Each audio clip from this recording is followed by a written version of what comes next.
Buenas tardes. Empiezo también agradeciendo muchísimo a los organizadores del evento y destacando el muy alto nivel de profesionalidad con el que trabajan y lo bien, excelentemente bien diría, que nos han atendido a todos y que han propiciado las condiciones para que este evento sea el éxito que seguramente será. Así que muy agradecida por la invitación y por el recibimiento. Y ojalá en todos los eventos hubiera la deliciosa comida que hay en este área. Voy a tratar de hacer una reflexión complementaria a las muy completas y agudas reflexiones que me precedieron, como para poder destacar por ahí algunas cuestiones. Yo trabajo en el campo, como decía Joseba al principio, trabajo en el campo de derechos humanos en una organización argentina que nació durante la dictadura y que tuvo desde el comienzo una agenda muy ligada con los procesos de justicia transicional, pero en los años 80 y 90, con el advenimiento de la democracia en Argentina y en el resto de Latinoamérica, digamos, fue ampliando su visión y también reconociendo cuáles eran los problemas de derechos humanos en democracia. Eso nos llevó muy rápidamente a trabajar en cuestiones que tenían que ver con la policía, con la violencia policial, con algunos aspectos muy problemáticos de la cultura violenta de las fuerzas policiales que muchos países latinoamericanos tenemos. Y mi organización, por ejemplo, y la cito como un ejemplo porque creo que hay muchas organizaciones de trabajo en territorio, no solo en derechos humanos, sino en otras cuestiones como, por ejemplo, cuestiones de mujeres, cuestiones de desarrollo, cuestiones de salud, que no tenían o no habían identificado como un foco de su trabajo las políticas de drogas. En la Argentina diría que hace 10 años, si decíamos la frase políticas de drogas, la primera asociación que podía provocar era la relación con el movimiento canábico, que estaba también identificado como un problema que sí, que cualquier abogado del campo de derechos humanos diría, sí, este es un problema que atenta, digamos, la prohibición del consumo es un problema de derechos humanos que atenta contra la autodeterminación de las personas, pero que tal vez, viendo el escenario de América Latina en los 90, habiendo problemas tan agudos y las cuestiones de exclusión y de pobreza, entonces no se presentaba como un componente primordial o emergente en la agenda de la mayoría de las organizaciones de derechos humanos. Pero en el trabajo cotidiano de muchas de nuestras organizaciones, y en el caso de mi organización, por ejemplo, el trabajo en cárceles y en justicia penal y en prácticas policiales, es inevitable, si estás en una ciudad como Buenos Aires o como Sao Paulo o como México DF, no toparte enfrente con serios problemas de derechos humanos, y estamos hablando de problemas masivos de derechos humanos que tienen una raíz en común, que es su relación con la ley de drogas vigente. Es así como muchas organizaciones, luego de varios años de dar vueltas adentro de esta reflexión, identificamos que, claro, que políticas de drogas y derechos humanos es una relación mucho más amplia que el principio de autodeterminación muy válido de todas las personas a consumir lo que quieran en su espacio personal, sino que también tiene implicancias muchísimo más amplias y lamentablemente también mucho más estructurales y difíciles de corregir. Es por eso que organizaciones como el CELS, como la mía, decidimos participar en este debate internacional porque, viniendo de América Latina, también se percibe cuando uno entra dentro de lo que es el debate internacional en políticas de drogas, que los términos en los que este debate está enmarcado son términos, diría, algo europeocéntricos o signado por la visión de los países del norte. Entonces, si bien había algunas referencias respecto de estas consecuencias no intencionadas de las políticas de drogas, los dos diría, el tema fundamental de derechos humanos que estaría en debate dentro de los ámbitos de Naciones Unidas, de políticas de drogas, tenían que ver con los consumidores y las dificultades de acceso a la salud y a favor o en contra de estrategias tan válidas como la reducción de daño, etcétera, pero que está centrado en el ámbito del consumidor. Y también, debido a la centralidad que el tema de la pena de muerte tiene en la agenda de la Unión Europea y del Consejo Europeo de Derechos Humanos en relación a una posición de principio de oposición a la pena de muerte, también la utilización de la pena de muerte para delitos de tráfico, que en su mayoría son delitos que no implican violencia, provoca también una discusión internacional y, como contaba Nuria, en UNGAS fue muy notorio el nivel de consenso en muchos países, diría en la mayoría de los países y en casi toda la sociedad civil presente, de la importancia y la centralidad de este tema. Ahora, otros temas que tienen que ver con los enormes problemas que puede enfrentar una familia de cosechadores de coca en Bolivia, o que puede enfrentar un chico que vive en una favela de Río de Janeiro, que enfrenta la violencia policial día a día y cuya vida está en peligro porque vive en un ambiente que está identificado con el tráfico de drogas, o los niveles extremos de violencia e inseguridad en la puerta de tu casa que puede estar experimentando la mayoría de la población en Honduras, por ejemplo. Entonces, esos problemas, viniendo de Latinoamérica, es muy chocante ver la poca importancia que tienen en el debate internacional sobre políticas de drogas. Y entonces, las situaciones de descomunales violencias generalizadas que, por ejemplo, está viviendo México, con una cantidad de muertos que excede las de las últimas 2 guerras, no reviste de repente un nivel de preocupación o de importancia tan grande, y creo que esa fue una de las razones por las cuales organizaciones de derechos humanos de Latinoamérica, que no participábamos muy directamente en los debates de políticas de drogas en Viena, pensamos también que esta era una oportunidad que no se podía perder, porque las implicancias de estas políticas en nuestros países son tan amplias. Dicho esto, y yendo directo a la cuestión de las expectativas, también digo, y viniendo de una organización que trabajamos tanto con el Sistema Interamericano de Derechos Humanos como con el Sistema de Naciones Unidas de Protección de Derechos Humanos desde hace 3 décadas, tal vez creo que nuestras expectativas no eran tan altas, simplemente porque Naciones Unidas en sí mismo es un sistema multilateral con muchísimas fallas. Y pensemos, por ejemplo, cuáles fueron las posibilidades de Naciones Unidas de reaccionar frente a otros problemas muy serios, como la crisis que estamos viviendo hoy de refugiados y migrantes, como el problema del cambio climático, como la epidemia de VIH-Sida, evitar el bombardeo de países como está sucediendo hoy en Siria. Digo, hay muchísimos problemas para los cuales día a día vemos que la respuesta de Naciones Unidas no va a la velocidad que la realidad requiere. Y entonces, en ese sentido, partimos de la base de saber que la construcción de una respuesta a nivel multilateral es difícil, pero partimos también del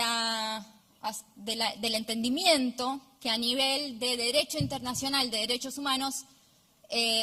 con todo lo frustrante que les aseguro que es una visita a Viena y una charla con los delegados de los países allí presentes, realmente más allá de Naciones Unidas no hay más. Eso es lo que hay, eso es la máxima respuesta multilateral que tenemos hoy en funcionamiento en el mundo. Entonces, con una especie de frustración ya inicial, ya de entrada, por todos los problemas no solucionados en las últimas décadas, y también con el entendimiento que esa es una herramienta y es válida para usarla, es así que participamos en este debate. Mirado un poco, desde afuera, los problemas principales que se presentan en relación al régimen internacional de control de drogas, primero, y también es un tema que de alguna manera está presente hace 20 años en los debates en Viena, es la total ineficacia del sistema,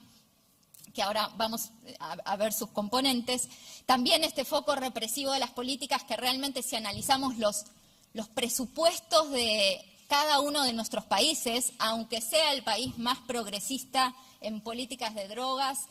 veremos que tenemos alrededor del 90% volcado en policía, en justicia, en todo lo que es la respuesta represiva de los estados, y tal vez con suerte en los mejores estados podemos tener un 10% dedicado a programas de prevención, a respuestas de reducción de daños, etcétera, etcétera. Entonces, ahí hay un foco eminentemente represivo de todas las políticas. Un desbalance internacional que tiene dos aspectos que ahora también me gustaría comentar. Impactos variados y a diferentes niveles en derechos humanos, y también una enorme deficiencia en la evidencia empírica de un sistema que funciona sin mirar realmente qué es lo que estudios médicos, la academia y diferentes estudios están mostrando día a día y cada vez más que contradicen los principios básicos en los que esta política se expresa. En cuanto a la ineficiencia del sistema de control, podemos ver que desde que este sistema se ha implementado hasta hoy, ha aumentado el tráfico, ha aumentado el consumo, hay todos los días nuevas sustancias, es decir, el sistema evaluado por sus propios objetivos ha funcionado realmente mal en todos los territorios, y es uno de los pocos sistemas que cuando funciona mal y no obtiene ningún resultado, su única conclusión es tenemos que redoblar los esfuerzos en la misma dirección. Luego ha habido realmente en las últimas 2 décadas un aumento enorme de la violencia asociada al tráfico, y esto es particular en algunas regiones, pero también, aún si miramos las regiones afectadas, como podemos decir, bueno, América Latina, aún dentro de estas regiones el efecto globo hace que cuando un país lleva adelante diferentes estrategias, entonces se mueve a otro país y entonces se mueve a otro. Entonces vimos cómo los focos de violencia hace 10 años estaban en Colombia, hoy están en Centroamérica, están en México. Y esto quiere decir no solo que la violencia no se reduce, sino que una comunidad que fue fuertemente afectada por la violencia, aunque el tráfico, la ruta de tráfico se mueva al país de al lado en el año siguiente, esa afectación de niveles de violencia y las secuelas sociales que tiene no desaparecen. Entonces, este problema vemos que se va ampliando. El aumento de jurisdicciones que optaron por políticas alternativas creo que también es un indicador de que el modelo actual no está funcionando bien, y entonces ahí tenemos tanto los países que han optado por experiencias de descriminalización, como Portugal hace ya tantos años, o como por Uruguay, que ha decidido regular un mercado, el de cannabis. Entonces, todo esto también nos está hablando de que el modelo anterior no funcionaría tan bien. Y por otro lado, la cuestión de la ruta financiera de todo esto, que sigue siendo un mercado extremadamente rentable. Y entonces, cuando hablamos de tráfico de drogas, seguramente la primera imagen que a cualquiera de nosotros, aunque trabajemos en este tema, se nos viene, es la de algunos grupos armados, carteles, violentos, que se dedican a aterrorizar la población. Pero no pensamos que hay toda una dimensión de este tráfico, que es la ruta financiera, en donde señores de traje y corbata, entidades bancarias, etcétera, etcétera, están implicadas en cómo hacemos para todo este dinero que viene de rutas ilegales, reinsertarlos en la ruta legal. Entonces, eso también encontramos de alguna manera, digamos, una hipocresía en los niveles de reacción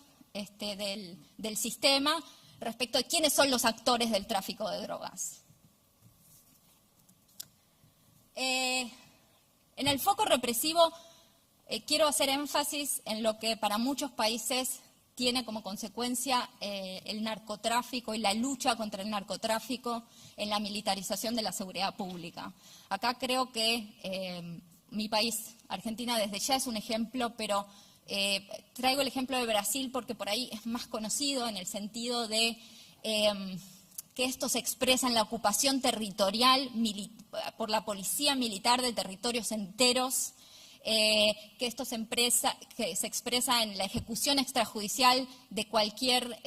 habitante de esos territorios. En Latinoamérica, cuando la policía en los años 70 mataba a alguien, decía, bueno, era un subversivo.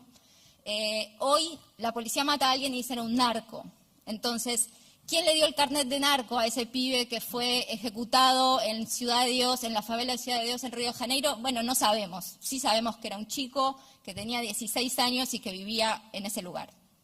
Entonces, hay ahí una estigmatización enorme de poblaciones enteras que sufren cacheos cuando entran y salen del barrio, son revisados.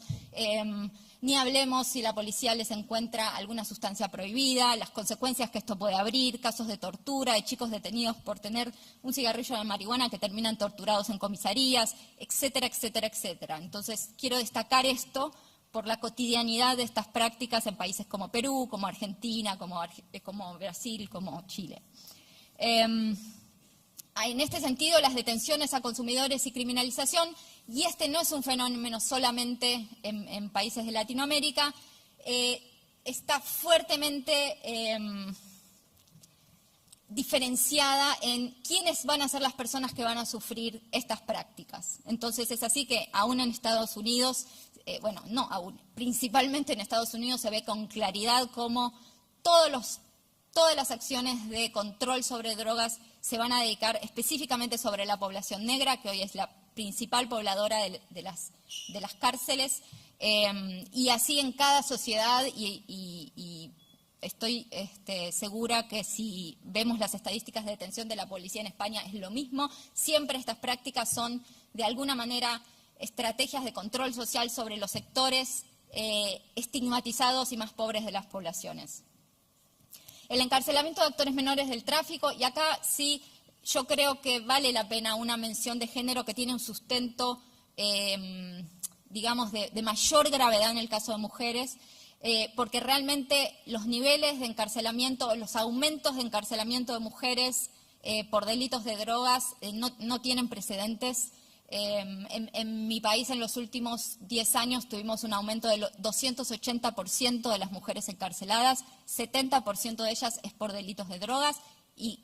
casi en su totalidad son microtraficantes que incluso arriesgan la vida ingiriendo las cápsulas con cocaína para pasar la frontera con Bolivia. En Brasil, en el año 2005, había 5.000 mujeres detenidas en el sistema federal, hoy hay más de 35.000. Es decir, que el número se multiplicó por 7. Es decir, que acá no solo tenemos que pensar en el encarcelamiento masivo de hombres también por delitos de drogas, pero el ritmo de aumento del encarcelamiento de mujeres no tiene comparación. Ya hablamos, enorme desbalance de respuestas sanitarias y de prevención respecto de todas estas estrategias más represivas y también digamos, quitarle importancia o relevancia o preocuparse por documentar las experiencias alternativas que existen en muchos países. Respecto del desbalance internacional, dos cosas. Una, el sistema se desvela por las sustancias orgánicas. El cannabis, la hoja de coca y las amapolas es el primer y el último demonio de la humanidad. Hay que fiscalizar cuántas hectáreas hay cultivadas. Recuerdo en la CND de 2015 estaba toda la delegación boliviana, pero estaba hablando el ministro de Gobierno de Bolivia, país que desde la asunción de Evo Morales y un poquito antes ha cambiado radicalmente la estrategia de cómo controlar la superficie cultivada con hojas de coca para al mismo tiempo respetar el mascado de hoja de coca tradicional y absolutamente corriente que hay en Bolivia, en el norte de Argentina y en toda la región andina. El país que ha cambiado de una manera más radical su apoyo y que ha pagado un precio altísimo por el desprecio internacional, por el pedido de reconocimiento de su costumbre ancestral del mascado de coca, estaba exponiendo, bueno, su política actual. Y él dijo algo que me parece muy interesante, y dijo, hoy hasta el último actor de acá en Viena, de la CND, países, investigadores, cualquier persona que quiera saber cuántas hectáreas hay en Bolivia cultivadas con hoja de coca, puede saberlo. Y el gobierno informa cuántas hay permitidas con lo que el sistema de CATO prevé que va a ser cultivado de manera legal, y también nosotros informamos cuántas hectáreas de más hay cultivadas y que tenemos que ir a erradicar. Ahora, ¿quién puede decir cuántos laboratorios de producción de metanfetaminas hay en Alemania? ¿Quién puede decir cuántos productores de pastillas de éxtasis hay en los Países Bajos, o en Bélgica, o en Estados Unidos, o en Canadá? Entonces, nunca vimos, y sería ridículo casi pensar, intervenciones militares con helicópteros, fumigaciones, detenciones masivas, ocupaciones de barrios, sucediendo en Ámsterdam, pero sí son cosas de todos los días en Bogotá, distintas áreas de cualquiera de los países asociados con la producción de sustancias orgánicas en América Latina y en Asia. Entonces hay un desbalance internacional por cuánta preocupación despierta las diferentes drogas, siendo que las drogas sintéticas son las que muestran en los últimos años un mayor aumento de consumo y que deberían despertar alguna otra reacción. También vemos un desbalance entre las políticas norte-sur. No está el mundo preparado para aceptar los niveles de violencia que tiene México en otro lugar. Entonces está sucediendo allá, hay una cierta naturalización de esa situación y de alguna manera, el sistema sigue discutiendo los temas tradicionales y están peleándose hace 3 décadas a ver si la palabra reducción de daños entra o no entra.